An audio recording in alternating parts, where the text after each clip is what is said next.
Okay, so welcome to today's Q&A panel. I'm your host, Kevin Loftus, and I'm the Director of Admissions here at Xaverian. Thank you to our audience for tuning in and for sending us so many great questions. And thank you to our panelists for taking time out of your day to be here. Why don't we start off by going around and introducing ourselves? I'll lead off. Again, my name is Kevin Loftus. I'm the Director of Admissions, and I'm also a Xaverian class of 2005 grad. Dr. Conca, do you want to jump in next? Sure. Thank you for that, Kevin. My name is Jacob Conca, and I have the pleasure of serving as the headmaster here at Xaverian. I'm also a proud graduate of the class of 1994. Welcome, everyone. My name is Michael Nicholson. I serve as principal here at Xaverian. I've been in Xaverian education for 13 years, and I'm looking forward to be able to share with you some of my experiences here today. My name is Jacqueline Salas, and I serve here on the science faculty at Xaverian, teaching 8th and 10th grade science. Hello, everyone. My name is Gary Bowers, and I'm a social studies teacher here at Xaverian. I'm also a parent of 2 students at Xaverian, and I coach the soccer team, and until this year, coached in the lacrosse program. Great. Thank you again for everybody here for joining us. So without any further ado, we'll dive into these questions. So again, these were submitted by parents and I think a couple of students, and we're going to address them one at a time. So question number 1 comes to us from a parent. I understand that sports are highly competitive at Xaverian. What are the options for boys who would really like to participate in sports at school but may not make the team? Kevin, I'm happy to talk about that one. The athletic program at Xaverian fits within the larger model of our mission as a school as one component of that mission. And while it is a competitive program, as every high school program is, it does get more competitive as athletes move through the program. There are opportunities throughout for any athlete to stay involved in a program during each season. Our FXD program, our middle school program, is a non-cut program which emphasizes the community aspect and keeping everyone involved. And as students travel into the high school program, they are going to have an option in each season of a non-cut program, even if they weren't able to participate in their particular choice of sport. There is a sport available for them. In addition to that, there's an intramural program that allows students to have some engagement with athletics throughout the year and other activities as well. And there are also myriad opportunities for students to get involved in clubs and other programs as well. Great. Thank you very much, Gary. Now we're jumping into the classroom. Please share one of the most creative teaching approaches or assignments or projects at Xaverian. Hey, Kevin, I'll take that one. So I teach currently 8th grade science and then 10th grade chemistry. And I can say really, not just in those 2 grades, but across the departments, our major focus and really the freedom that we're given to engage the students in inquiry-based learning, creating the classroom to be student-centered. A couple of things that I've thought about, just right now are the 8th grade robots and rockets that they build at the end of the year and throughout the year. Throughout the course of a unit in robotics and rocketry, students are engaged on hands-on building. They're, taking scientific principles, but really engaging in experiencing them in real life and then applying these skills across disciplines as well. In 10th grade, we do a month-long research project where the students construct and engineer water filters, and their goal is, to filter pond water. And the students are working in groups, so learning how to collect data apart and outside of class, using hands-on vernier equipment that they'll get access to, and engage in and utilize in college in their science courses.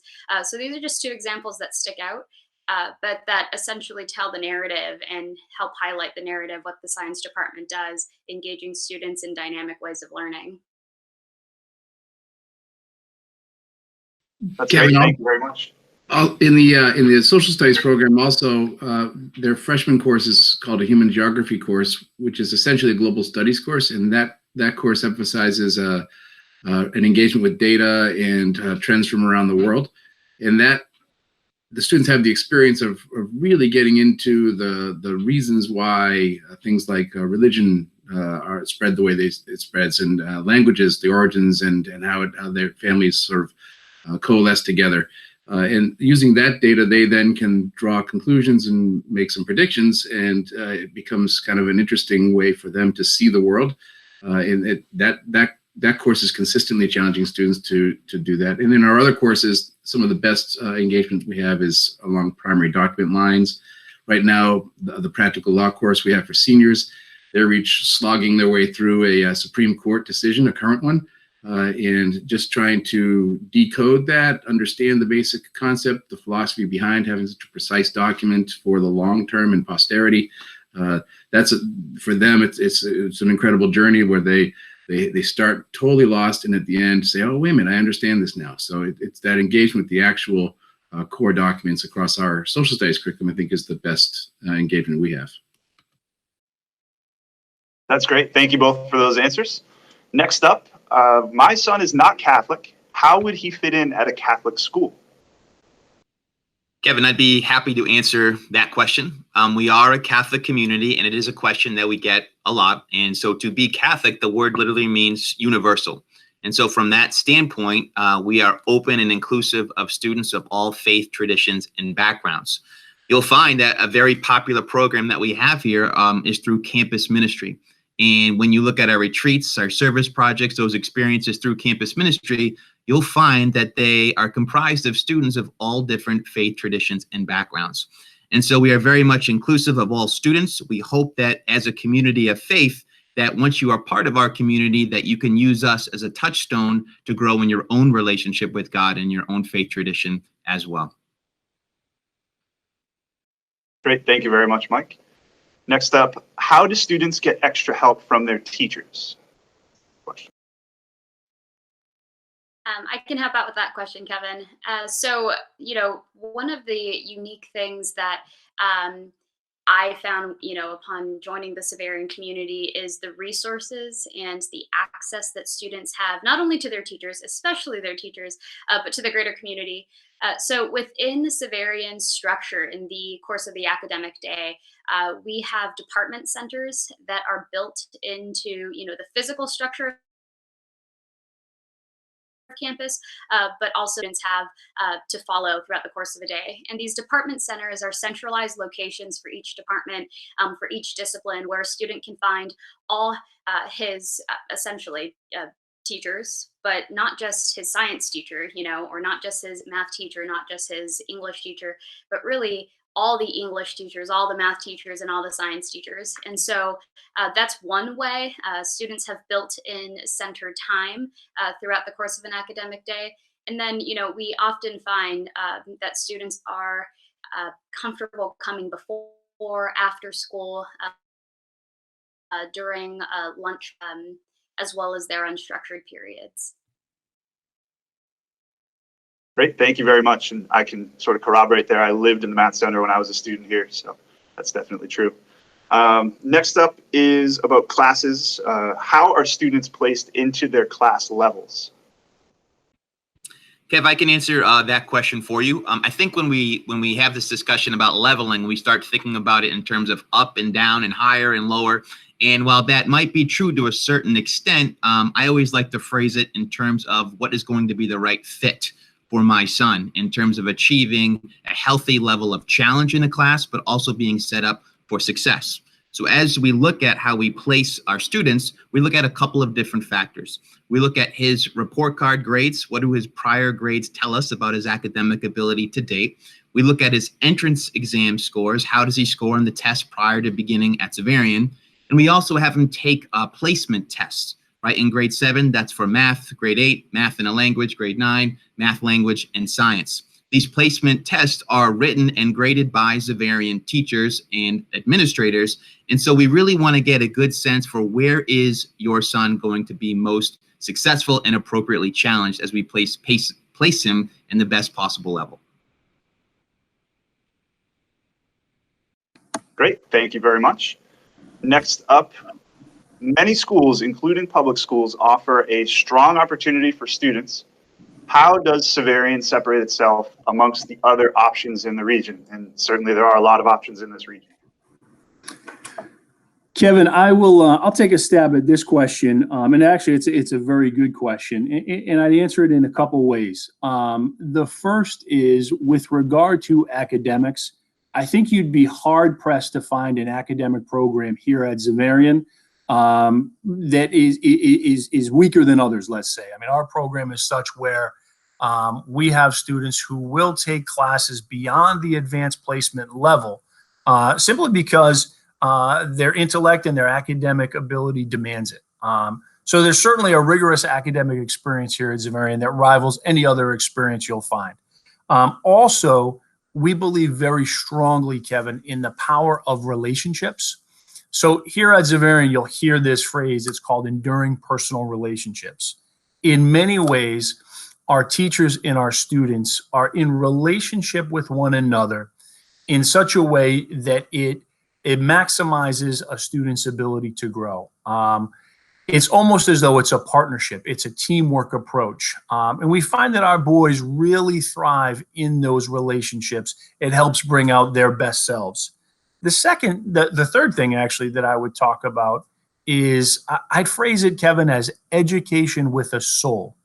We believe quite deeply that our boys are going to be one day in boardrooms, maybe leading nonprofits, maybe leading the local fire station.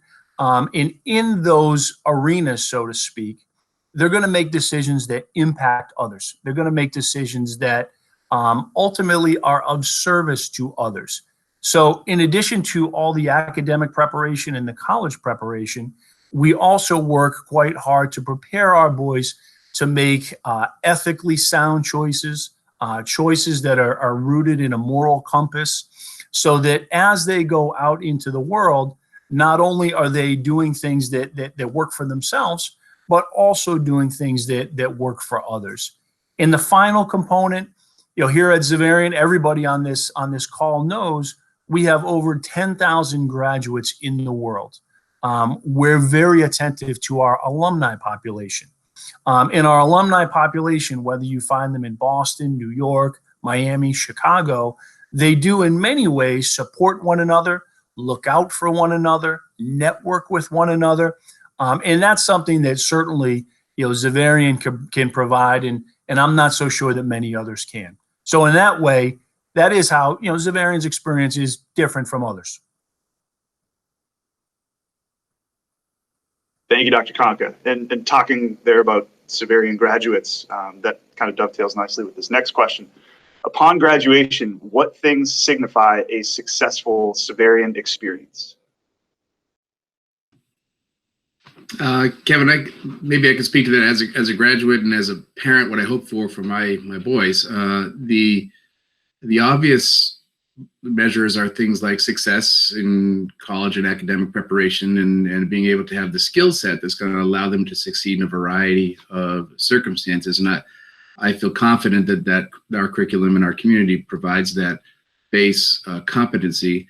But beyond that, the ability for students to grow from that point, and the willingness to grow from that point. So I think, most importantly, our graduates are marked by an empathetic approach and an engaged approach that would serve them in a variety of circumstances, whether it be the workplace, as Dr. Konka mentioned, or in their academic pursuits, or even in their choice of field as they emerge from the experience of Xaverian Brothers High School.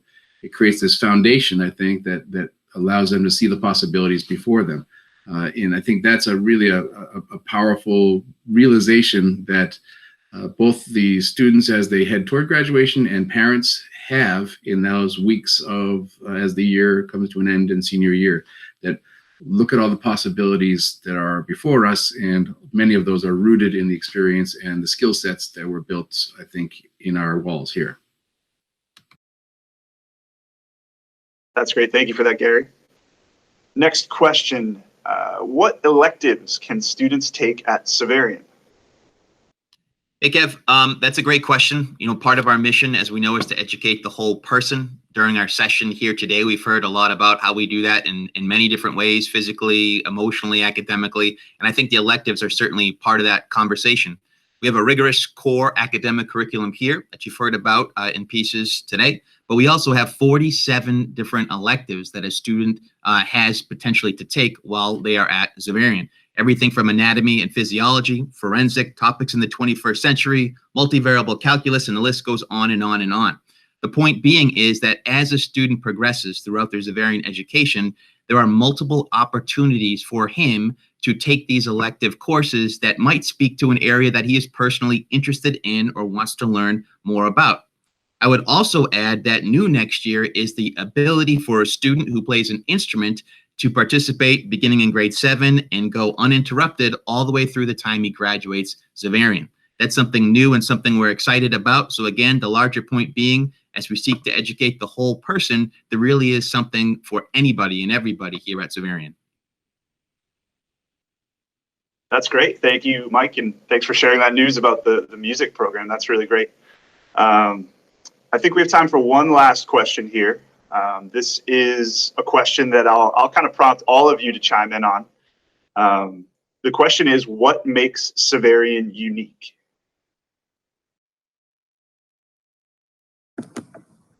Kev, I'll take the first crack at this question. I think, in today's session, we've talked a lot. We've talked about academics. We've talked about athletics.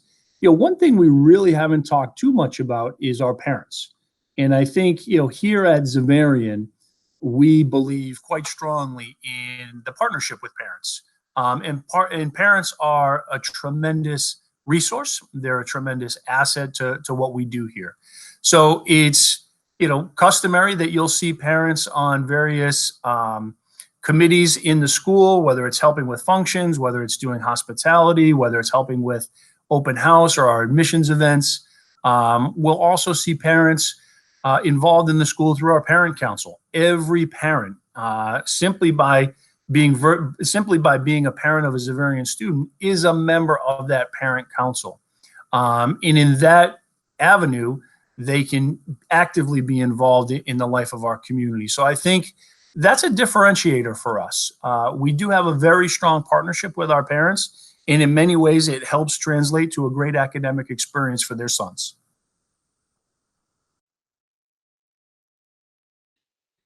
Kevin, as a parent myself, hopefully my son will be at Xaverian in a couple of years as well. But I think we all have this goal for our children that they thrive and they grow into the best version of themselves. And so I think what is unique about Xaverian is that through our balance of structure and discipline that Dr. Konka mentioned, as well as our supports and systems to help students grow, that truly this is an environment where each individual young man is recognized and known, and also set up in such a way that he can help discover his God-given gifts, talents, and abilities.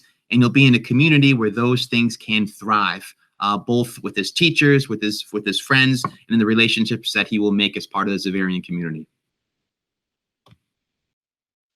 I'll jump in here for a quick second, Kevin.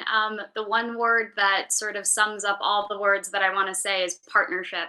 And, I think that, as Dr. Konka and Mr. Nicholson said,